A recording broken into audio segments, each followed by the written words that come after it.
अनुसार व्यवस्था हो जाए उसमें बड़ा रोल अदा किया है। मैं उनका धन्यवाद करता हूं और मैं अपनी सारी बहनों का बहुत धन्यवाद करता हूं। वो बहुत अच्छा कार्यक्रम हमेशा करती हैं और उसका आज का कार्यक्रम लाजवाब है। इसके लिए मैं उनको दिल से बधाई देता हूं। हमारे इस मंच पर उपस्थित इस क्षेत्र के सभी सम्मानित जिम्मेदार साथी, यहां इस पंडाल में उपस्थित हमारी तमाम छोटी बच्चियां, प्यारे बच्चे, बहनें, माएं, बुजुर्ग, नौजवान साथियों, पार्टी संगठन के जिम्मेदार नेताओं, हमारे संगीत के कार्यक्रम को आगे बढ़ा रही हमारी पूरी एक टीम, रजनीश भाई की, और जिन बच्चों ने प्रस्तुति दी वो छोटी छोटी बच्चियां, बच्चे, भाई हुकम सिंह जी की पूरी टीम, मैं उनको दिल से बधाई भी देता हूं। आज महत्वपूर्ण दिन है क्योंकि पूरी दुनिया में विश्व रत्न डॉक्टर बाबा साहब अम्बेडकर की जयंती का पर्व हम लोग सेलिब्रेट कर रहे हैं।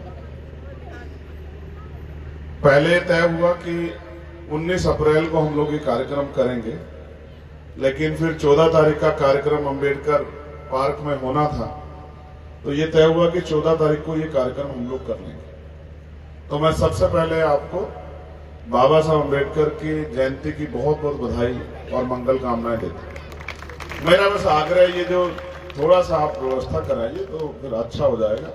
पीछे हो जाइए, क्या दिक्कत है उसमें पीछे होने, ये रास्ता छोड़ दीजिए। आपका व्यवहार ही बताता है कि आप कितने सभ्य हैं, कितने गुणवान हैं, कितने ज्ञानवान हैं। इसको खाली कर दीजिए थोड़ा सा। वैसे नौजवानों को बैठने में बड़ी दिक्कत हुई आज, मैंने देखा मेरे कहने के बाद भी, हालांकि ऐसा होता नहीं है। प्यारे सहारनपुर वासियों, मैं बहुजन समाज में जन्मे सभी संतों, गुरुओं और महान पुरुषों को नमन करता हूं।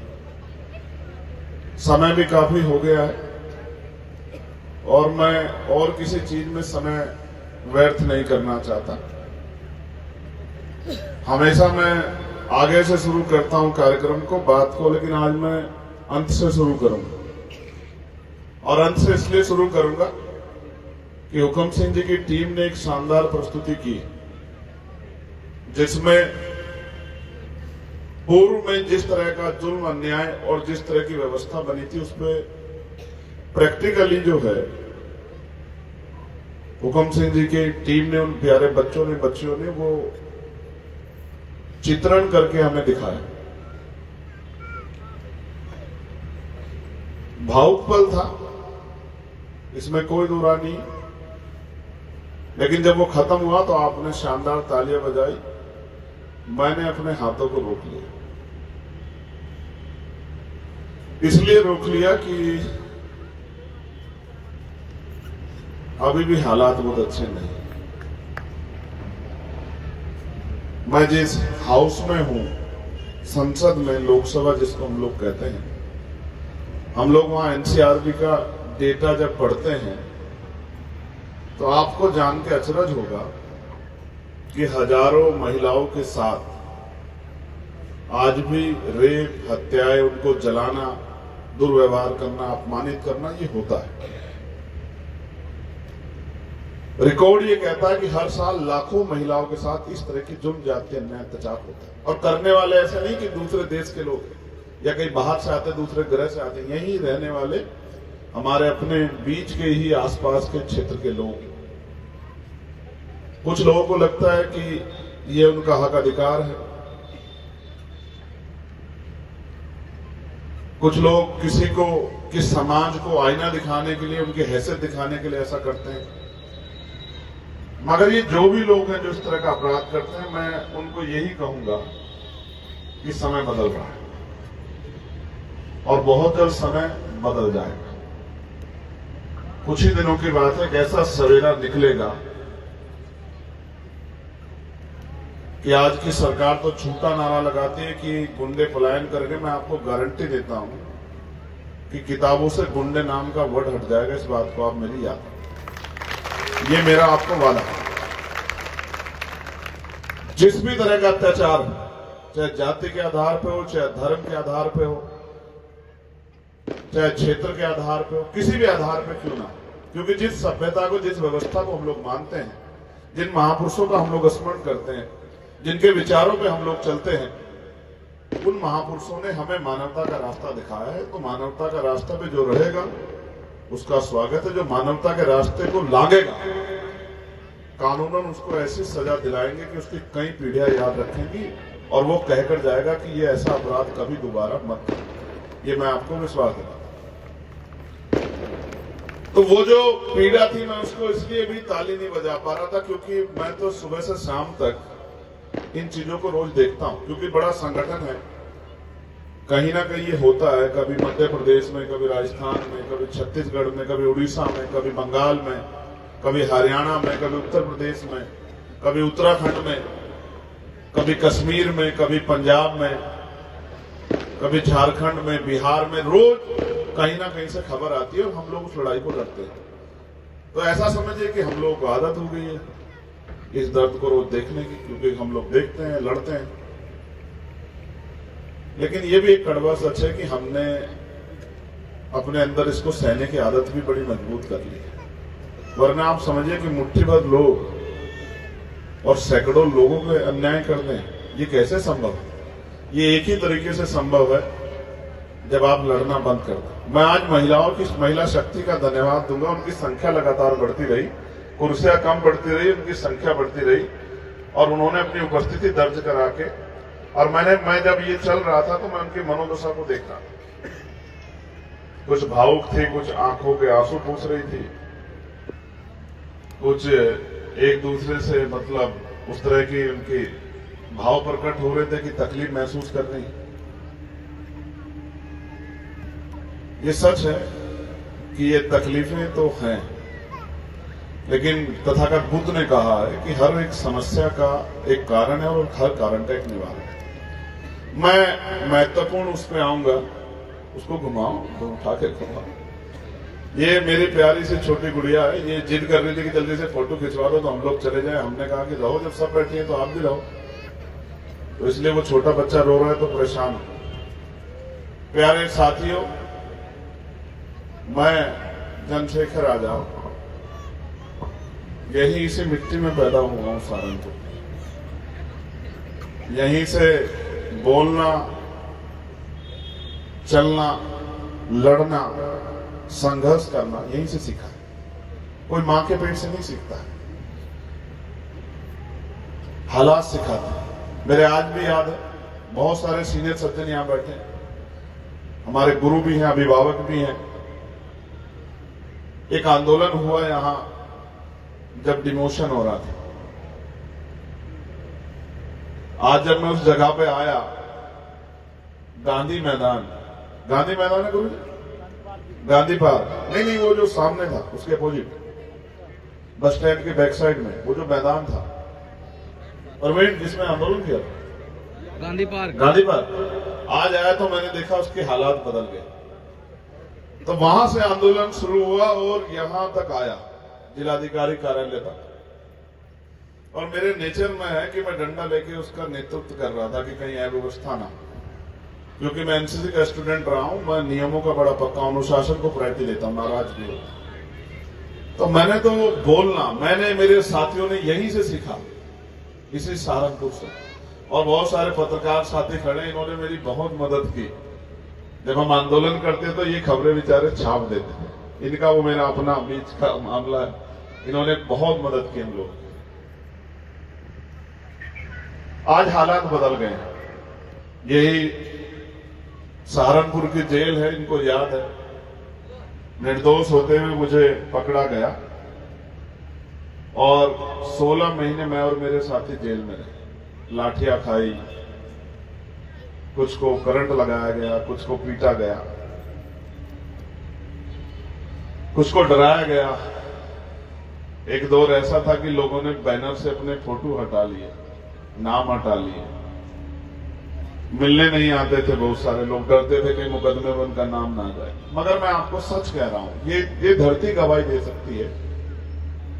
मैं संविधान को मानने वाला व्यक्ति हूं। जब तक सब्र का पैमाना पूरा ना हो जाए तब तक मैं कोई ऐसा कदम नहीं उठाता जिसको ये कहा जाए कि ये संवैधानिक नहीं है। लेकिन मैं फिर आपसे कह रहा हूं, आज हिंसा का रास्ता हमारे लिए अच्छा नहीं। हिंसा, जैसे ही हम हिंसा के रास्ते पे जाते हैं तो व्यवस्था को हमें मारना आसान हो जाता है, हम पे आरोप लगा के। 16 महीने कटे, सहारनपुर के और पूरे देश के लोगों ने बड़ा साथ दिया, मुकदमों में बेल करवाई, तमाम तरह की परेशानियां होती। एक बार 2 अप्रैल का समय आया, आंदोलन हुआ, 13-14 बच्चे शहीद हो गए, सहा नहीं गया मुझसे। मैंने एक लेटर लिख दिया राष्ट्रपति जी को कि मैं इच्छा मृत्यु चाहता हूं, क्योंकि अपने लोगों के लिए लड़ नहीं पा रहा हूं जेल में बंद होने की वजह से। तो उस लेटर के पक्ष में हमारे साथी आए, मेरे साथी असलम खड़े मेरे साथ, उसी समय वहां थे। तो हमारे साथियों ने आगे मुझसे कहा कि मरना हल नहीं है, आप भूख हड़ताल करो। तो मैंने जेल में भूख हड़ताल कर दी। 8 दिन हो गए। अखबार की कटिंग चुपके से मेरे पास आती तो हमारे अधिकारी छपवाते कि चंद्रशेखर तीनों टाइम खाना खा रहे हैं। और बड़ी ईमानदारी से मैं जल के अलावा कुछ नहीं ले रहा था। मेरी आंखों की खाल उतर गई, पैरों की खाल उतर गई। ईमानदारी थी हमारे आंदोलन में। मैं गारंटी देता हूं, भीम आर्मी जैसा मजबूत नौजवान नहीं मिल सकता किसी संगठन को। मैं बधाई देता हूं भीम आर्मी के साथ। इतना मजबूत कार्यकर्ता नहीं मिल सकता किसी को, और ईमानदार कार्यकर्ता। तो फिर ऐसा हुआ कि मेरे बड़े भाई साहब आए तो उन्होंने मुझसे एक बात कही। बात बड़ी शानदार थी। बातों में मोल होता है कि सरकार चाहती है आप मर जाओ, और आप खुद भूखे रह के मरना चाहते हैं। आप तो सरकार की मदद कर रहे हो। आपको कोई मारे तो उस पर इल्जाम जाए, किसी को तो सजा होगी, लेकिन आप भूख से मर जाओगे तो किसी का भी नुकसान नहीं होगा। तो मरो मत, लड़ो। और मेरे आज भी याद है, 2 अप्रैल के बाद मैंने 6 अप्रैल से भूख हड़ताल शुरू करी थी, और 14 तारीख बाबा साहब अम्बेडकर की जयंती पर भूख हड़ताल तोड़ी थी। और ये संकल्प लेकर तोड़ी थी कि इस गुलामी की बेड़ियों को जब तक काटेंगे नहीं तब तक चैन से बैठेंगे नहीं। और लड़ाई लंबी चली। फिर और कई परेशानियां आई, कई आंदोलन आए। दिल्ली में आंदोलन हुए, वहां से जेल चले गए, खूब मार खाई, हड्डियां टूट गई। जब वो बच्चे वो योगा वाला अभ्यास कर रहे थे तो हम लोग अंदर अंदर जल रहे थे, क्योंकि अब शरीर में इतने जोड़ है कि अगर हम ऐसा प्रयास करेंगे तो खुल जाएंगे कहीं से जोड़। तो पता लगा खड़े होने की, चलने की क्षमता भी चली गई। लेकिन उन बच्चों ने प्रैक्टिस करके अपने आप को मजबूत बनाया। मैं उन बच्चों का भी बहुत धन्यवाद देता हूं। एक दिन में नहीं बनता कोई, ऐसे योग करने वाला नहीं बन सकता शरीर एक दिन में। उन बच्चों ने बहुत मेहनत की, कांकर कोई की, मैं उनको जानता हूं। बहुत हिम्मत जुटाया उन्होंने, मैं उनका दिल से धन्यवाद करता हूं। तो ये इस परिस्थिति के बाद आप सबके आशीर्वाद से, मुझसे कोई पूछता है, मैं कहीं भी जाता हूं, दुनिया में भी घूमता हूं, ऐसी बात नहीं, मुझसे पूछता है कि आप कैसे आए, इतनी बड़ी पंचायत में कैसे आए जहां पैसे वाले, बहुत बड़े बड़े दले वाले लोग आते हैं। तो मैं एक ही बात कहता हूं कि मुझे मेरे लोगों ने भेजा है, मैं आया नहीं। मुझे मेरे लोगों ने चुनकर भेजा है, नोट भी दिया, वोट भी दिया, और इस विश्वास से भेजा है कि ये आदमी हमसे धोखा नहीं करेगा, हमसे छल नहीं करेगा, हमसे विश्वासघात नहीं करेगा, हमारी लड़ाई लड़ेगा। उन्होंने मुझे चुनकर भेजा है, नोट वोट दे के भेजा है, और जिम्मेदारी दे के भेजा है कि अभी बाबा साहब का काम अधूरा है, काशीराम साहब का काम अधूरा है, आपको करना है। इस जिम्मेदारी को सोचकर मैं वहां गया।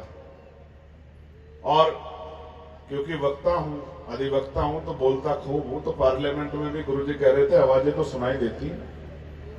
अभी कुछ दिन पहले मैंने एक सवाल पार्लियामेंट में उठाया था, और वो सवाल था स्मार्ट मीटर को लेकर। देखो लोकतंत्र कितना ताकतवर है। आपकी वोट से इतनी ताकत बनी कि पूरे भारत में जहां स्मार्ट मीटर लग रहे थे, मैंने सरकार से सवाल पूछा कि स्मार्ट मीटर जो कानून आपने बनाया है उसमें रेगुलर है या ऑप्शनल है। तो मंत्री जी ने जवाब दिया, गजट नोटिफिकेशन आया, राजपत्र जारी हुआ 1 तारीख को, 2 तारीख को मेरा सवाल था कि ये ऑप्शनल है, आप चाहो तो लगवा लो, नहीं लगवाना चाहते ना लगवाओ। लेकिन इस सरकार ने घर घर स्मार्ट मीटर लगा दिए जबरन करके, और उनकी रीडिंग आप देख रहे हो बुलेट ट्रेन से तेज आ रही है। पहले जो बिल आता था 400-500 रुपए का, और वो 3-4 हजार रुपए का आ रहा है। कोई किसी को कुछ कह नहीं सकता, क्योंकि सारा निजी क्षेत्रों में भेज दिया। फिर मैंने जब मंत्री जी ने जवाब दिया तो मैंने उनसे पूछा कि सर आप तो कह रहे हैं कि ऑप्शनल है, लेकिन आपकी सरकार तो डबल इंजन की लगवा रही है धड़ाधड़, और कोई सवाल करता तो मुकदमे कर देते हो आप लोग। तो कहा कहीं कोई शिकायत आ गई तो आप हमें बताना, हम लोग कार्रवाई करेंगे। मैं ये बात आपको क्यों बता रहा हूं, मैं आप विषय पे आता हूं। हमेशा हालात ऐसे नहीं थे इस देश में। 1935 से पहले महिलाएं डॉक्टर, इंजीनियर, आईएएस, आईपीएस, वकील, जज नहीं होती थी, क्योंकि महिला मित्र मंडल का कार्यक्रम है, तो मुझे बात कहनी पड़ेगी। पत्रकार नहीं होती थी, चिंतक नहीं होती थी भारत के अंदर, आर्टिस्ट नहीं होती थी। क्यों नहीं होती थी? क्योंकि 1935 तक का एक्ट महिलाओं को इस तरह का अधिकार नहीं देता था कि महिलाएं घर से निकले और जाके अपनी तरक्की के रास्ते खोले, पढ़े लिखे और उड़ान भरे, अपनी जिंदगी जिए। उससे पहले क्या होता था?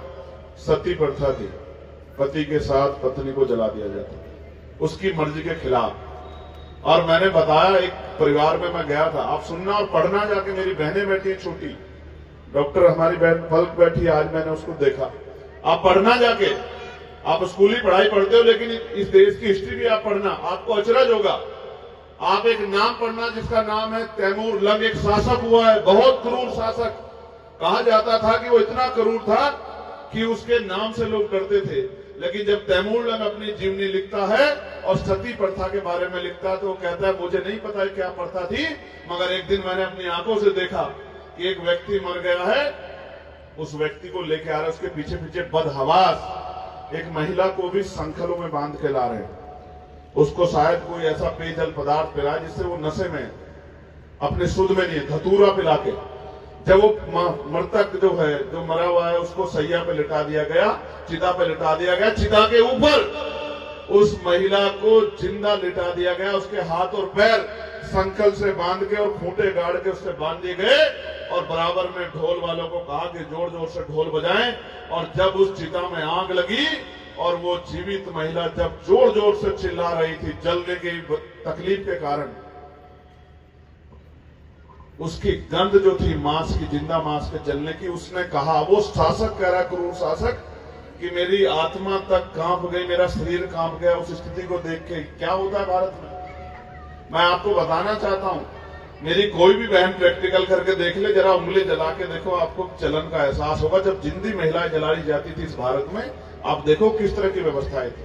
और इसको जो प्रथा यहां दिखाई गई कि ये धर्म के आधार पर जलाना जरूरी है, अगर नहीं जलाओगे तो अकाल पड़ जाएगा, सूखा पड़ जाएगा, बाढ़ आ जाएगी, भूकंप आ जाएंगे, विपत्ति आ जाएगी, ये ढोंग करके इस तरह के झूठे डर फैला के ये किया जाता। बाल विवाह, बच्ची जब तैयार भी नहीं हुई है, उसको समझ भी नहीं है, उसको रिश्तों का ज्ञान भी नहीं है, उसी उम्र में बाल विवाह हो जाता था। और किस तरह की पीड़ाओं से वो गुजरती थी, इस बात को आप बेहतर समझ सकते हैं। विधवा विवाह, अगर कोई महिला जिसके पति की कम उम्र में मृत्यु हो गई है तो उसको अपमानित दृष्टिकोण से देखा जाता, किसी कार्यक्रम में उसको नहीं बुलाया जाता, घर के चूल्हे को उसको यूज नहीं करने दिया जाता। वो जानवरों से ज्यादा पूरा जीवन जीती थी। देवदासी पर था, छोटी छोटी बच्चियों को मंदिरों में दान किया जाता था और उनके साथ अनैतिक कृत्य होता था। आप पढ़िए तो स्तन टैक्स लिया जाता था, टैक्स लिया जाता शरीर छुपाने के लिए गरीब कमजोर वर्ग की महिलाओं से। और नागले की कहानी इस बात का उदाहरण है कि उसने स्वाभिमान के लिए लड़ाई लड़ी। मैं ये बात आपको इसलिए बता रहा हूं, एक ऐसा भी भारत था और एक ऐसा भी भारत है कि आज हमारे बच्चे बच्चियां इस मंचों पर खड़े होकर हमारी प्यारी बहन ने बड़ा सुंदर गीत प्रस्तुत किया। एक ऐसा भी आज भारत है जिसकी राष्ट्रपति महिला है, जिस देश में प्रधानमंत्री महिला रही है, जिसमें उत्तर प्रदेश की राज्यपाल महिला है, जिसमें कई जिलों की जिलाधिकारी महिला है, कई जिलों की पुलिस की कप्तान महिला है, कई प्रदेशों के सेक्रेटरी जो हैं, प्रदेश को चलाने वाली चीफ सेक्रेटरी महिला है। एक ऐसा भी देश है जिसमें महिलाएं प्लेन भी उड़ाती हैं, ट्रेन भी चलाती हैं, देश की सेवा कर्नल सोफिया के रूप में देश की सेवा भी करती हैं और घर भी चलाती हैं और इस देश की तरक्की में चार चांद भी लगाती है। ये एक और देश, ये देश कैसे बना, कैसे बना, किसका योगदान?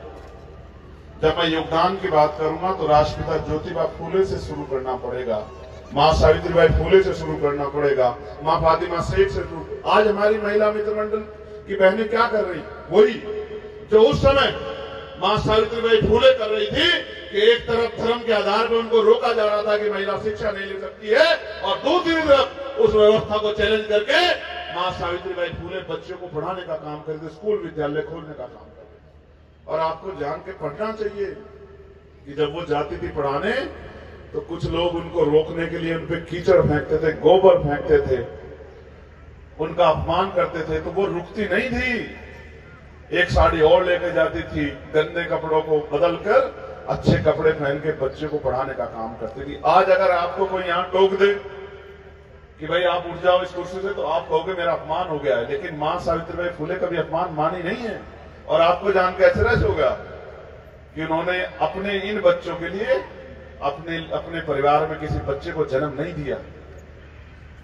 ये त्याग, इसलिए उन महापुरुषों का, उन वीरांगनाओं का सम्मान हम लोग करने के लिए यहाँ खड़े। इसलिए मैं महिला मित्र मंडल की तमाम बहनों को बहुत बहुत साधुवाद करता हूं, उनके लंबे उम्र की और उनकी तरक्की की कामना करता हूं। उनके प्रयासों से, छत्रपति साहू जी महाराज के संकल्प से और भारत के संविधान के निर्माता, आधुनिक भारत के शिल्पकार, दलितों, पिछड़ों, वंचितों, शोषितों, महिलाओं के मुक्तिदाता, भारत रत्न डॉक्टर बाबा साहब अम्बेडकर के प्रयासों से आज हमारे जीवन में दिन आया है कि आज ये पंडाल सजा है और यहाँ महिला पुरुष बराबर हैं और महिलाएं पुरुषों का स्वागत कर रही हैं। मैं अपने साथियों से कह रहा था, ऐसा मैंने पहली बार देखा है कि महिलाएं स्वागत कर रही है और पुरुष स्वागत करवाते हुए गर्व महसूस कर रहे हैं। ये महिला मित्र मंडल की बहनों ने हमारे करके दिखाया। मेरे प्यारे परिवार के लोगों, 1935 से पहले इस देश की सिविल सर्विसेज में भारतीयों को नहीं जा सकते थे। भारत सबसे बड़ा जो एक्ट बना जिसको मिनी कॉन्स्टिट्यूशन कहते हैं वो 1935 बना, लेकिन 1935 के एक्ट में भी कमजोर वर्गों को वोटिंग राइट नहीं मिला। वोटिंग राइट पे मॉन्टेगो चेम्सफोर्ड सुधार समिति बनी और उस सुधार समिति ने जो निर्णय दिए, नई योजनाओं को, नए जो है प्रस्ताव को, नए प्रभावों को जो रखा, उसमें कहा गया कि वोटिंग राइट उनको मिलना चाहिए जो व्यापारी हैं, जो लगान देते जमींदार हैं, जो बहुत पढ़े लिखे हैं, उनको मिलना चाहिए। जो रियासतें थी उनके परिवार के, राजाओं के परिवार को, बच्चों को मिलना चाहिए, उनको मिलना चाहिए। जो ताकतवर हैं लेकिन कमजोरों के लिए कोई बोलना नहीं चाहता था। आपको जान के आश्चर्य होगा, आज के लोकतंत्र में तो हर बालिग वोट करता है, लेकिन उस समय के लोकतंत्र में देश के आबादी के 10% लोग वोट करते थे। तो बाबा साहब इस निर्णय से लड़ रहे थे और क्या कह रहे थे बाबा साहब की, जिस व्यवस्था में 10% लोग निर्णय करें और 90% लोगों पे वो निर्णय हावी हो, उनके जीवन में प्रभावित, उनके जीवन को प्रभावित करता हूं, मैं इसको लोकतंत्र नहीं मानता। जब पूना पैक्ट हुआ, जब बाबा साहब के 4 बच्चे कुर्बान हो गए, आज मेरी माएं बहनें यहाँ बैठी हैं, नौजवान यहाँ खड़े हैं, बुजुर्ग यहाँ बैठे हैं, सम्मानित लोग हैं हमारे। अगर ईमानदारी से अपने दिल पे हाथ रख के बताओ, पहले पुरुषों से मेरा सवाल है, अगर आपको घर में पता लगे कि आपके बच्चे को चोट लग गई है तो क्या काम में मन लगेगा, ऑफिस में कहीं? बताओ ईमानदारी से, हाथ उठा के बताओ, शर्माओ मत, बताओ लगेगा या नहीं लगेगा? नहीं लगेगा। आप मेरी बहनें अब जवाब देके बताओ, अगर पता लग जाए कि बच्चे को चोट लग गई है, आप किसी भी काम पे हो, उससे दूर हो, तो क्या किसी काम में मन लगेगा? दोनों हाथ उठा के बताओ, लगेगा नहीं लगेगा? ठीक, यही निर्णय हो गया बहुमत से कि नहीं लगेगा। लेकिन सोचो, जिनकी जयंती आज मना रहे हैं और क्यों मना रहे हैं कि उनके 4 बच्चे कुर्बान हो गए, उफ नहीं किया उस व्यक्ति ने। कोई व्यक्ति महापुरुष एक दिन में नहीं बनता है, समाज निर्णय लेता है उसके कर्मों के आधार पर, उसके जाने के बाद कि ये हमारे महापुरुष थे या कोई हमें बहकाने वाले आदमी थे। और सुनिए, जब कोई जीवित होता है तो उसका विरोध भी होता है, आलोचना भी होती है, आरोप भी लगते हैं, जब वो संघर्ष का दौर होता है, क्योंकि हर किसी व्यक्ति से कोई सहमत नहीं हो सकता, क्योंकि एक आदमी सबको सहमत नहीं कर सकता, सबका भला नहीं कर सकता। तो जब बाबा साहब चले गए और जब तक बाबा साहब संघर्ष करते रहे, अपने 4 बच्चों का बलिदान दे दिया, अपनी पत्नी के सवालों का जवाब नहीं दे पाए, जब राजरत्न चले गए हमारे बीच से, हाईकोर्ट में थे, घर से खबर गई कि राजरतन आपके बेटे अब इस दुनिया में नहीं रहे बाबा साहब, एक बार आके अपने बेटे को देख लो राजरतन को। तो उनकी पत्नी ने ये कहा, मां रमा ने बाबा साहब से, कि बाबा साहब आप कहते थे राजरतन राज करेगा, राजरतन तो इस दुनिया में नहीं रहा। तो रोते हुए बाबा साहब ने कहा कि मुझे मेरे करोड़ों राजरत्नों की चिंता है, इसलिए मैं इसके लिए आंसू नहीं बहा सकता हूं। मैं बस ये वादा करता हूं कि मैं करोड़ों राजरत्नों को मरने नहीं दूंगा, इसलिए मैं संघर्ष करूंगा। ये बाबा साहब, इसलिए उनकी जयंती हम लोग मना रहे हैं। वो यहां नहीं पैदा हुए, इस जिले में नहीं पैदा हुए, वो इस प्रदेश में नहीं पैदा हुए, वो दूसरे छोर पे 2000 किलोमीटर दूर इंदौर में पैदा हुए, मऊ में पैदा हुए। प्यारे मेरे परिवार के लोगों, 1935 के बाद जब इस देश में कॉन्स्टिट्यूशन बना, आपकी लड़ाई लड़ने की कीमत चुकानी पड़ी बाबा साहब को। वो आपकी लड़ाई लड़ते थे, इससे जो लोग खुश नहीं थे उन्होंने एड़ी चोटी का जोर लगाया कि बाबा साहब किसी इलेक्शन को जीत ना पाए, उनको अपमानित किया। और तमाम दलों ने उस समय उनको अपमानित किया, लेकिन बाबा साहब ने हार नहीं मानी। तो जब बाबा साहब अम्बेडकर को संविधान बनाने का मौका मिला, तो क्या दिया बाबा साहब अम्बेडकर ने संविधान में, कि पूरी दुनिया में अमेरिका, ब्रिटेन, यूरोप जो नहीं कर पाया, वो बाबा साहब अम्बेडकर ने संविधान में किया कि देश की तमाम महिलाओं को, बालिग महिलाओं को वोट का अधिकार दिलाने का काम किया। जिस बात को अमेरिका 28 साल बाद, यूरोप 25 साल बाद, ब्रिटेन 32 साल बाद अपने यहां सोचता है, उस बात को बाबा साहब अम्बेडकर अपनी कलम की ताकत से करके जाते हैं, संविधान में लिख के जाते हैं कि महिला और पुरुष बराबर होंगी और महिलाओं को कोई आगे बढ़ने से नहीं रोक सकता है। और जब वो हिंदू कोड बिल में महिलाओं को बराबर के अधिकार नहीं दिला पाते, एक चपरासी की नौकरी ना छोड़े, कोई गांव के प्रधान का पद ना छोड़े, ठोकर मार दी उस सत्ता को, उस पद को, कानून मंत्री के पद से, जिससे वो आपका भला नहीं कर सकते थे। ऐसे महापुरुषों का आंदोलन हम लोग चला।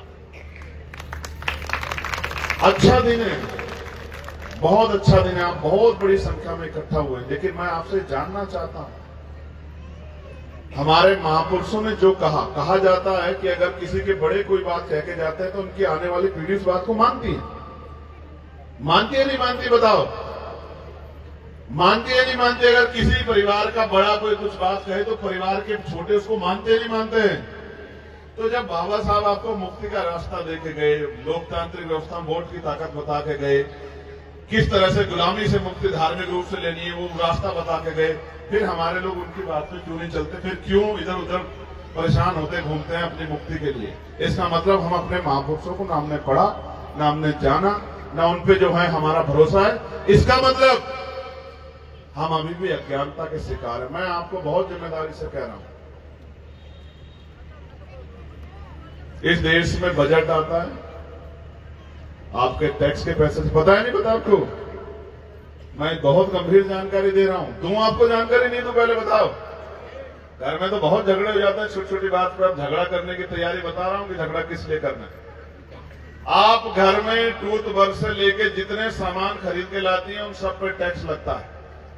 माचिस की डब्बी से लेके मारुति कार तक सब पे टैक्स लगता है। आपने जो बालों में क्लिप लगाए हैं, आपने जो कपड़े पहने हैं, आपने जो चप्पल पहने हैं, जिन्होंने चश्मे पहने हैं, जिन्होंने चश्मों में ग्लास लगाए हैं, जिन्होंने कोट पैंट पहना है, तमाम हर चीज पे टैक्स लगता है। ये जो कुर्सी आपने खरीदी है, ये जो लाइट आपने खरीदी, सब पे टैक्स लगता है, स्टेट का भी और केंद्र का। उस टैक्स को, वो जो टैक्स है और कुछ प्राकृतिक रिसोर्स है हमारे यहाँ, वो रिसोर्स और वो टैक्स जमा होता है कोष में। एक राज्य का कोष होता है, केंद्र का कोष होता है। और पूरा चुनाव इसलिए होता है कि इस पैसे को खर्च करने की शक्ति किसके पास जाए। अभी तक वो शक्ति बहुत बार हमारे पास नहीं आई। आप सोचिए, पैसा तो सबसे इकट्ठा हुआ और पैसा इकट्ठा होके चाबी चली गई ऐसे व्यक्ति पे जो हमारा भला नहीं चाहता, हमें कुछ देगा नहीं। जैसे घरों में भी हो जाता है ना, कभी कभी सास नाराज हो जाती है, मैं इस बेटे को कुछ नहीं दूंगी, इस बहू को कुछ नहीं दूंगी। होता है ना, होता है। देखो सब लोगों ने गर्दन हिलाई, बहुत सारे लोगों ने, मैं देख रहा हूं कि ऐसा होता है, हो जाता है ना। कभी कभी ससुर कहते हैं या पिता कहते हैं कि मैं इस बेटे को कुछ नहीं दूंगा, मेहनत उसकी भी है, कहते हैं मैं नहीं दूंगा, इससे नाराज हूं। लेकिन इस देश में जिनके पास बजट को लागू कराने की ताकत है, वो अक्सर इन गरीबों से मुंह मोड़ लेते। इसलिए आजादी के 75 साल बाद भी आज तक भी बुनियादी सुविधाएं लोगों को नहीं मिल रही। आज जाके ग्रामीण क्षेत्रों में देखिए, पक्की सड़कें आज तक नहीं बनी है, बिजली की व्यवस्था नहीं है, पानी की व्यवस्था नहीं है, अच्छे घर नहीं है, खाने को अच्छा भोजन नहीं है, अच्छी शिक्षा नहीं है, अच्छी चिकित्सा नहीं है, रोजगार नहीं है, पढ़े लिखे बच्चे बेरोजगार घूम रहे हैं। और इन सब के कारण कौन है पता है आपको? कौन है बताइए जोर से, कौन है? इसका कारण है सरकार। और सरकार किसने बनाई? हमने, आपने, मैंने, हमारे अड़ोसी ने, पड़ोसी ने, क्षेत्र के लोगों ने वोट देके बनाई। लेकिन बाबा साहब अम्बेडकर इस बात को समझते थे, उनको ये भरोसा था कि जो काम सदियों से नहीं हुआ वो इस वोट की ताकत से आने वाले कल में मेरे लोग भाईचारा बना के, अपनी शक्ति बना के अपने हाथ में ले लेंगे। किसी के आगे हाथ नहीं फैलाएंगे, कलम की ताकत से अपनी किस्मत का फैसला लिखेंगे, अपना भविष्य लिखेंगे, अपनी तरक्की लिखेंगे, अच्छे स्कूल बनाएंगे, अच्छे हॉस्पिटल बनाएंगे, अच्छे उद्योग धंधे लगाएंगे, रोजगार के साधन बनाएंगे, अच्छी सड़कें बनाएंगे, बिजली पानी की व्यवस्था करेंगे, इज्जत की जिंदगी जिएंगे, जुर्म जाति की बेड़ियों को काट देंगे। लेकिन हम सीधे साधे भोले भाले लोग बाबा साहब अम्बेडकर की जयंती पे इकट्ठा हो जाते हैं और 364 दिन वही काम करते हैं जो बाबा साहब मना करके गए। मैं आपको ये कहना चाहता हूँ, इस देश में लोकतंत्र है, सरों की कीमत है। जब तक आप अपनी ताकत नहीं बनाओगे तो आपका भला कैसे होगा? आज प्रधानमंत्री जी आए थे हमारे यहाँ, अभी मुझे खबर आई कि सूबरी के, तुम भैया मीडिया के साथ ही सुन लेना, अब चला पाओगे नहीं चला पाओगे ये आप देख लेना, सहारनपुर के क्या हाल है मुझे नहीं पता। सूबरी से खबर आई, एक शिक्षा मित्र गए थे, क्योंकि रैलियां उनकी कैसे होती है आपको पता है नहीं पता है? रैलियां ऐसे होती है कि सारे कर्मचारियों को खबर भेजते हैं कि आना है रैली में। ऐसे नहीं जैसे ये लोग चल के आए हैं बिना पैसा दिए और पैसा भी दे रहे हैं, ऐसे नहीं करते कार्यक्रम। वो खबर भेजते हैं कि सबको, कर्मचारियों को आना, आशा बहनों को, आंगनबाड़ी बहनों को, भोजन माताओं को, पंचायत सहायकों को, रोजगार सेवकों को, शिक्षा मित्रों को, अनुदेशकों को, पीआरटी के जवानों को, सबको आना है रैली में और जबरदस्ती उनके भाषण में ताली बजानी। आज एक शिक्षा मित्र, क्या नाम था उसका, धूप सिंह, धर्म सिंह, धूम सिंह की जान चली गई है क्योंकि वहां खाने पीने की व्यवस्था नहीं थी। आज उसके परिवार के लोग उसका इंतजार कर रहे थे, गया तो साबुत और आई उसकी डेड बॉडी। मैं सुबह लोकसभा में था, मुझसे 10 कदम आगे प्रधानमंत्री जी बाबा साहब को फूल अर्पित कर रहे थे। और जब मैं ये देख रहा था तो मैं मन मन सोच रहा था कि लोकतंत्र में कितनी शक्ति है। जिसको मार के, पीट के, जबरन जेल में बंद कर दिया, आज उसके लोगों ने उसको प्रधानमंत्री के पीछे वहां बराबर में ले जाके खड़ा कर दिया। कितनी शक्ति है लोकतंत्र। और अगर ये शक्ति थोड़ी सी और बढ़ा लो तो कुर्सियां वही है, आदमी बदल सकते हैं, ये भी आपके हाथ में है। मेरी बात को आप याद रखना, लोकतंत्र है, ये आपके हाथ में है। पिछले लंबे समय से बाबा साहब का सपना, मानवर काशी राम साहब का सपना इस देश में अधूरा है। और उनके बच्चे होने के नाते हमने सुना था, उन्होंने कहा था कि मुर्दा लोग मिशन नहीं चलाते और जिंदा लोग मिशन को रुकने नहीं देते। इसलिए अपने और अपने परिवार की परवाह न करते हुए आज भी हमारे आजाद समाज पार्टी के नौजवान नेता, जिम्मेदार साथी गली गली जाके जागरूकता अभियान चला के अपनी शक्ति बढ़ाने का काम कर रहे हैं। और मैं आपको बताना चाहता हूँ, आप बताओ, अपने दिल से पूछना, अगर मेरी बात झूठ गलत हो तो। आपके बच्चे परिवार में मेरे जैसे बेटे होंगे, किसका मन होता है जेल जाने का? कोई अपने मन से जेल जाना चाहता है? जरा हाथ उठाओ जो यहाँ का है कि हम अपने मन से जेल जाना चाहते हैं। कौन लाठियां खाना चाहता है? मैं तो वो हूं जिसके जेल और लाठियों से जी नहीं भरा, तो जिसको जान से मारने के लिए गोली चलाने का काम किया और मर ही गया था, लेकिन आपके आशीर्वाद ने बचा लिया, वरना कोशिश तो उन्होंने पूरी की थी। मैं आपको ये बात इसलिए बता रहा हूं, मेरी बात पर गौर करना। ये लोकतंत्र है, सरों की कीमत है। आप अपनी ताकत को नहीं समझ रहे हो। जिस दिन आप अपनी ताकत को समझ जाओगे, इस देश का मिजाज बदल जाएगा। आज परमिशन चाहिए थी कई लोगों को बाबा साहब की जयंती बनाने की, जितने बहुत सारे लोग खड़े होंगे। कई ऐसे गांव के लोग होंगे जो कहेंगे नहीं मिली परमिशन। क्यों नहीं मिली परमिशन? क्या इस देश में, इस प्रदेश में कमजोर वर्गों की धार्मिक आस्था नहीं है क्या? जो बाबा साहब को मानने वाले, क्या उनको शोभा यात्रा निकालने का अधिकार नहीं मिलना चाहिए? क्यों हो रहा है ये सब? क्योंकि सत्ता आपके खिलाफ, और वो बजट भी लगा रही है तो ऐसी जगह जहां से उन लोगों का भला हो जो उनको, उनके विचार को मानते। जो आप बाबा साहब के विचार को मानते हैं, उनसे कोई मतलब नहीं। लेकिन एक बात पे आप गौर करो, सीनियर लोग भी, बुद्धिजीवी लोग भी गौर करना, मंच भी गौर करना। पिछले 9 साल से उत्तर प्रदेश में सरकार है, ऐसी जयंती नहीं बनी जिस तरह की मनाने का इस बार प्रयास किया जा रहा। और ऐसा क्या है कि हम 403 करोड़ रुपए देंगे और बहुत सारी मूर्तियों की छत बनाएंगे, उनको सशक्त करेंगे? क्या है ऐसा बताइए। अपने मन से सोचे कि 9 साल में जो नहीं हुआ, बाबा साहब अम्बेडकर की जयंती में प्रधानमंत्री जी ने कोई बड़ा काम नहीं किया। इस बार ऐसा क्या है कि पश्चिम उत्तर प्रदेश के एक हाईवे को जो है 14 अप्रैल को किया जा रहा है? आप नहीं समझते। 2 चीजें हो सकती, क्या तो आप समझते नहीं या फिर समझना नहीं चाहते। मैं उसका कारण बताता हूं आपको क्या है। ये लोकतंत्र है, आपकी ताकत ना बन जाए। इसका एक किस्सा सुनाता हूं आपको। महाराष्ट्र में औरंगाबाद में नामांतर आंदोलन चला, एक यूनिवर्सिटी का नाम बाबा साहब अम्बेडकर के नाम पर रखने के लिए, और धरना चल रहा, लोग मर गए, लाठियां चली, गोलियां चली, लेकिन सरकार ने मांग नहीं मानी। लेकिन उसके विपरीत यहां यूपी में एक यूनिवर्सिटी का नाम बिना मांगे बाबा साहब अम्बेडकर के नाम पर रख दिया गया। तो हमारे नेता काशीराम साहब क्या कहते हैं? वही बात, वही किस्सा दोहराना। काशीराम साहब कहते हैं कि सत्ता में बैठे लोग जानते हैं कि उत्तर प्रदेश के अंदर सत्ता परिवर्तन की, और सिर्फ सत्ता परिवर्तन की नहीं, कमजोर लोगों के हाथ में ताकत आने की मुहिम चल रही है। बाबा साहब अम्बेडकर के विचारों की शक्ति बनने की मुहिम चल रही है। इसलिए ये ना चाहते हुए भी इस यूनिवर्सिटी का नाम बाबा साहब अम्बेडकर के नाम पर रख रहे हैं कि हमारे लोग इस बात से खुश हो जाए और इनके बातों में गुमराह हो जाए। मैं आपको बताना चाहता हूं कि उत्तर प्रदेश की गली गली, गांव गांव में पिछले 1.5 साल से जो मुहिम हम लोगों ने पहले प्रभुजन सम्मेलन की 18 सहारनपुर से तय किया, सहारनपुर से शुरू किया, 18 प्रभुजन सम्मेलन किए।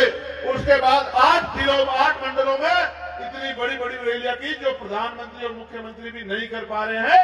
कड़ी धूप में मेरी माए बहनें लाइन लगा के खड़ी होकर अपने बेटे को आशीर्वाद देने के लिए आती है। मेरे नौजवान भाई कड़ी धूप में पेड़ों पे चढ़ के, दीवारों पे चढ़ के जय भीम का नारा लगा के सरकार को ऐलान करके कहते हैं कि अब वक्त हमारा आने वाला है। बाबा साहब कह के गए थे 20वीं सदी आपकी है तो 21वीं सदी हमारी होगी।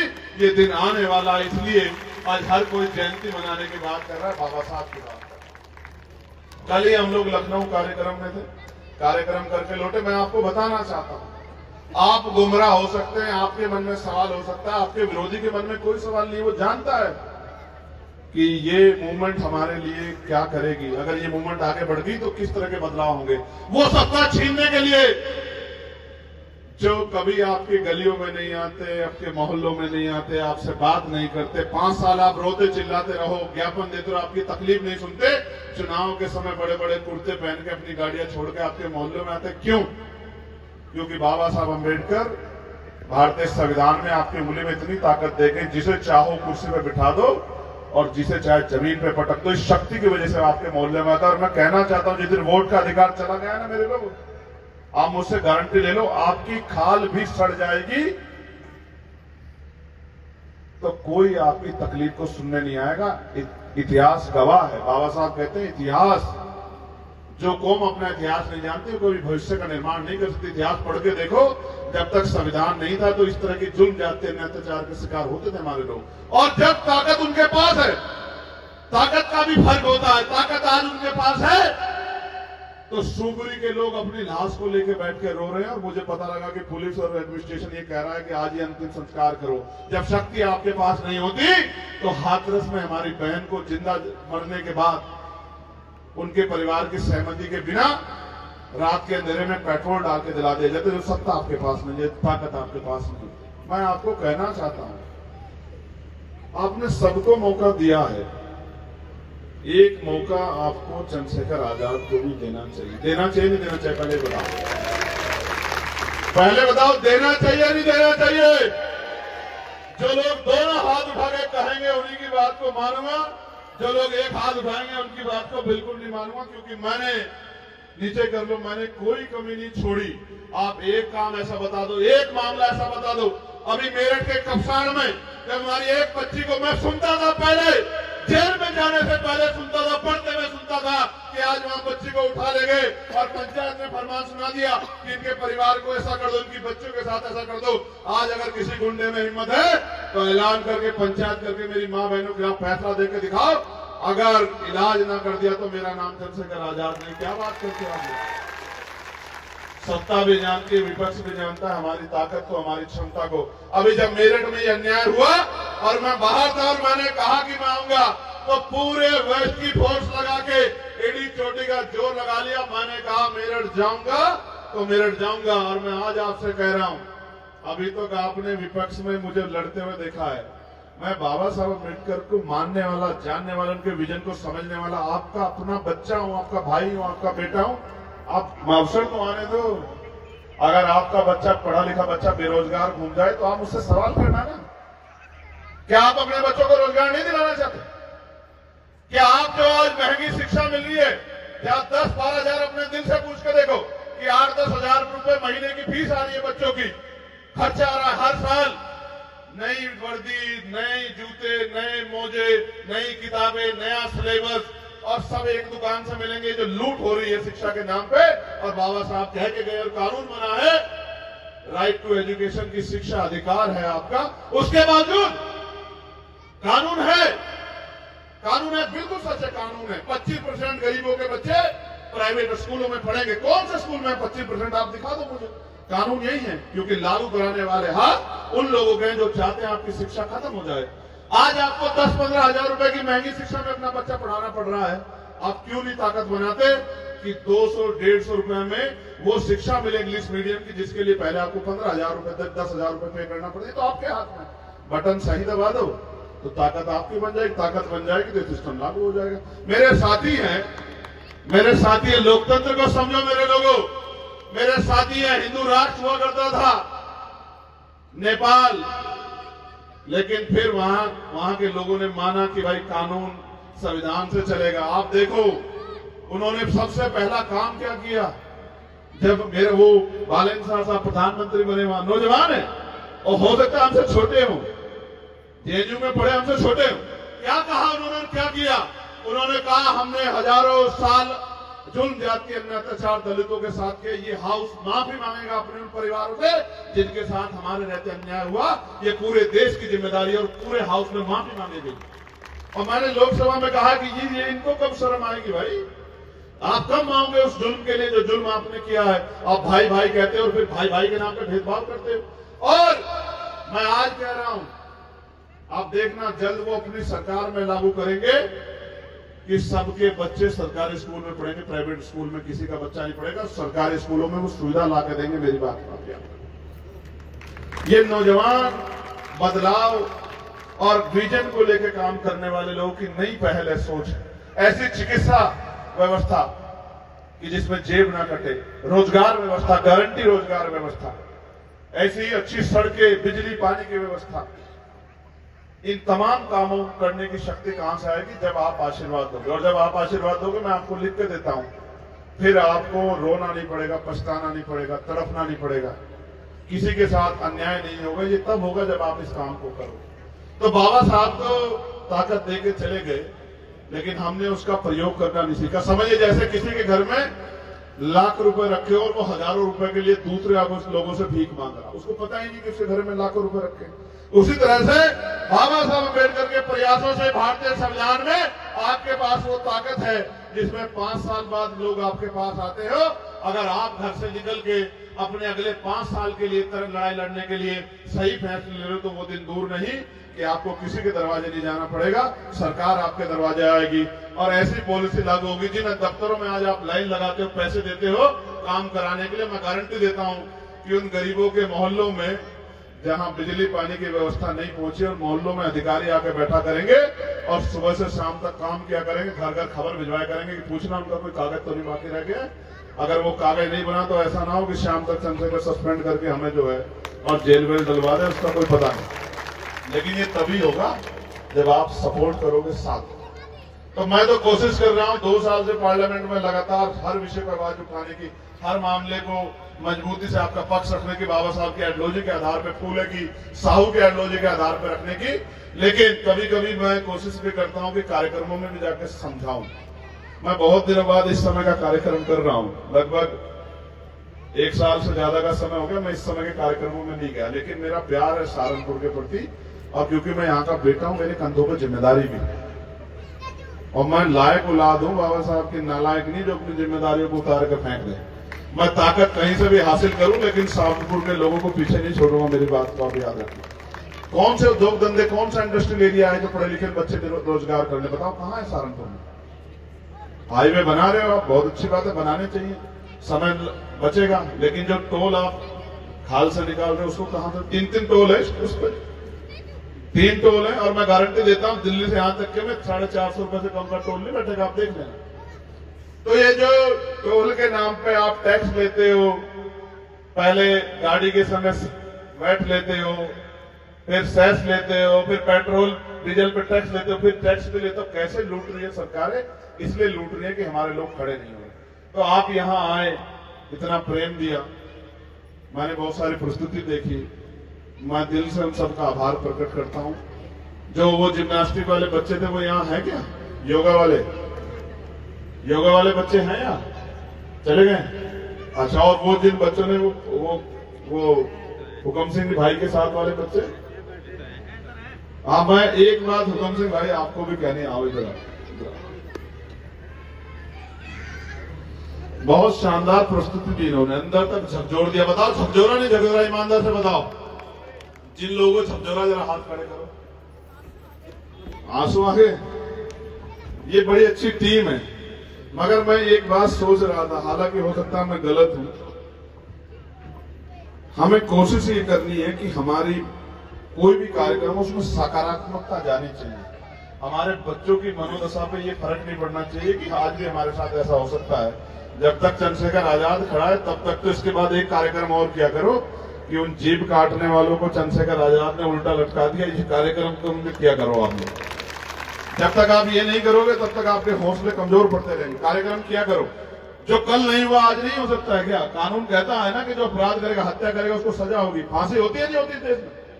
अगर कोई अपराध करेगा गरीबों के बच्चों के साथ, किसी भी बिना पे उनको नुकसान पहुंचाएगा तो उसको बचा नहीं पाएगा कोई। इतना सख्त करेंगे कानून को। आप मेरी बात को याद रखना, रात को जैसे कल्याण साहब के रात को 12 बजे भी महिलाएं घूमेंगी अपनी मर्जी से, प्रदेश की शहर की कोने कोने में, किसी गुंडे की हिम्मत नहीं हो किसी बच्ची पर बांध उठा दो। ये ऐसी सरकार है जो फर्जी बैठे हैं, बड़े बड़े वादे करते हैं कानून व्यवस्था के। ये नहीं चाहते, इनको पता ये डर का माहौल बना रहेगा तो इनकी दुकानदारियां चलती रहेगी। तो मैं आपकी पूरी टीम को बधाई देता हूं, और मैं अच्छा मनोबल देखो उनका बच्चों का। वो छोटे हैं, उनकी क्लास के कुछ बच्चे भी यहाँ होंगे, उनको जानने वाले भी होंगे, कल उनके मन में किस तरह की छवि बनेगी उनकी। लेकिन आओ सब लोग, मैं इनकी टीम की दान देता हूँ, और गुरुजी मैं इनको अपनी तरफ से पुरस्कृत करूंगा। पैसे भी इनको बच्चों को पैसे भी, हाँ जरूरी है। लेकिन मैं इनसे एक पुरस्कृत करने के साथ मैं इनसे एक बात ये कहूंगा, आप में से किसी को भी शिक्षा में कोई दिक्कत आए, गुरुजी आपके माध्यम से वो बात आपके पास आ जाए। हम कोशिश करेंगे, जब तक हम पे वो ताकत भी नहीं है तो भी हम किसी गरीब परिवार को अपने शिक्षा से दूर नहीं होने देंगे। मैं आज इस बात का वचन देता हूं आप लोगों से, हमें कैसे भी कोशिश क्यों ना करनी पड़े, लेकिन जिस तरह से और परिवार आगे बढ़ रहे हैं, मैं अपने बच्चों को वादा करना चाहता हूं कि हम अपनी बहनों को, हमारी छोटी बहनों को, अपने छोटे बच्चों को, प्यारे बच्चों को, इनको पढ़ाने में अगर कोई योगदान हम कर पाए, अगर हमें अपने खून को भी बेचना पड़ा तो हम बेच देंगे अपने बच्चों के लिए, याद रखना हमारे। और ये मैंने इनसे एक बात और कही थी, पैर छू रहे थे मेरे, मैंने इनको कहा जिस महापुरुष की आज जयंती मना रहे उसने बराबरी के दर्जे की बात की है। अपने बड़े माँ बाप के पैर छुओ, गुरुओं के पैर छुओ, किसी और के पैर इसलिए मत छुओ कि आप उसका सम्मान करते हो, सम्मान दिल में होता है, पैर छूने से कोई सम्मान नहीं। तो जो आपको पैर छुआ के ये माने कि आप सम्मान कर रहे हैं, मैं आपको गारंटी देता हूं बाबा साहब अम्बेडकर का अनुयायी नहीं हो सकता किसी भी कीमत। इसलिए मैं आपसे कहूंगा हाथ मिलाओ, और जिसको हाथ मिलाने में हमसे घृणा होती है ना मिलाओ, हमसे क्या फर्क पड़ता है? आप समझे नहीं समझे? जिसको लगता है मैं बहुत बड़ा हूं, मैं इन गरीबों से हाथ नहीं मिलाऊंगा, तो आप भी अपने हाथ पीछे खींच लो। क्यों मिलाना चाहते हो उससे हाथ, जब हमसे हाथ नहीं मिलाना चाहता? हम इतने काबिल बनेंगे कि जो हमसे हाथ नहीं मिलाना चाहता कल हमारे दफ्तर में अर्जी लेके खड़ा होगा। बाबा साहब के संविधान ने हमें ताकत दी है, क्या दिक्कत है इसमें? पढ़ो लिखो, डॉक्टर, इंजीनियर, वकील, IAS IPS जज बनो, कुर्सियों में बैठो, कि चाहे वो आपसे आपकी जाति के आधार पे प्यार करे ना करे, लेकिन आपकी कुर्सी के सम्मान में खड़े होकर कहें कि साहब मुझे 2 मिनट के लिए अपनी तकलीफ बतानी थी। ऐसी स्थिति पैदा करो, ये हमारे हाथ में। हम इस देश की व्यवस्था में जिसमें पैदा हुए वो हमारे हाथ में नहीं था, लेकिन हम अपने आप को काबिल बना सकते हैं, ये हमारे हाथ में है। कि बाबा साहब अम्बेडकर संविधान में व्यवस्था करके गए, तो ये पीड़ा ज्यादा दिन हम लोग नहीं चलने देंगे। मैं आपको वादा करता हूं कि इस पीड़ा को जल्दी हम लोग खत्म करेंगे। उसके लिए आप सबके सहयोग की जरूरत पड़े। करोगे नहीं करोगे सहयोग बताओ? जो 4 हाथ उठा के मदद वादा करेगा उसी की मानी जाएगी। अब आप कहोगे 4 हाथ है ही नहीं, है? नहीं, अगर यहां किसी को 4 हाथ होंगे या 6 हाथ होंगे तो उसे देख के आप लोग उसके पास नहीं बैठोगे, मैं गारंटी देता हूं। मुझसे एफिडेविट लिखवा लो आप। अगर किसी के 6 हाथ हो यहां तो मैं गारंटी देता हूं आप और आपके बच्चे उसके पास भी नहीं फटके, कहेंगे इससे दूर रहो, ये तो 6 पता नहीं अजीब सा मॉडल है, ये तो हमारा मॉडल नहीं, सामान्य मॉडल तो नहीं है ये। समझे नहीं? जब किसी की जीभ अगर इतनी बाहर निकली हो कि बैठ जाओगे क्या? ईमानदार से बताओ से मेरी माँ में बैठ जाओगे क्या? मानो मेरी बात को, अंधविश्वास पाखंडवाद से दूर रहोगे तभी मुक्ति का रास्ता खुलेगा, वरना बजाते रहो ढोल मंजीरे। अच्छा, एक आखिरी बात ये कहनी है, आप महापुरुषों को पूजो मत। मैंने यहां भी देखा, मैं नगीना में था एक बार, गुरुजी रविदास जयंती कार्यक्रम था और मैं मूर्ति पे गया बाबा साहब की फूल चढ़ाने, मैंने देखा 5 किलो हलवा चढ़ा रखा उन्होंने, ईमानदारी से पता से। और मेरा दिमाग हिल गया कि भाई अब सब पढ़े लिखे लोग, सब टीचर डॉक्टर, बड़ी मजबूत कॉलोनी कहते हैं कि सब पढ़े लिखे करो। मैं बड़ा चक्कर आ गया मुझे। मैंने उनको कहा सज्जनों बैठो भाई, तो मैंने कहा कि यार बाबा साहब कितना प्रसाद खा गए सुबह से? तो बोले साहब मानते नहीं। मैंने कहा आप बनाओ ना भाई, मूर्तियां प्रसाद खाती है क्या? जिंदा लोग खाते हैं चीजें, मूर्तियां कहां खाती है? आप, मैं आपको गारंटी देता हूँ बाबा साहब की मूर्ति है, आप खिला के दिखा दो, कोई भी, मेरा चैलेंज है, शर्त लगा लो मुझसे, आप खिला दो मैं मान जाऊंगा। एफिडेविट चलो लाख रुपए की शर्त रही, आप 10,000 देना मैं लाख दूंगा, चलो खिला के दिखाओ, बताओ क्या खिलाओगे? आप समझ रहे हो ना मैं आपको क्या बता रहा हूं? प्रैक्टिकल है ना, पढ़े लिखे हो ना आप लोग। ये मूर्ति है, इधर पीछे होना बच्चों पीछे होना, ये मूर्ति देख रहे हो देख रहे हो? इसको अगर आप 1 चने का दाना खिला दोगे तो मैं आपको 1 लाख रुपए दूंगा, चलो खिलाओ, लाओ वो आदमी को खिला दे। मूर्तियां नहीं खाती, इंसान खाते हैं। दूसरों के पैसे वालों के कुत्ते भी एसी के कमरे में रहते हैं, वीआईपी गाड़ियों में चलते हैं।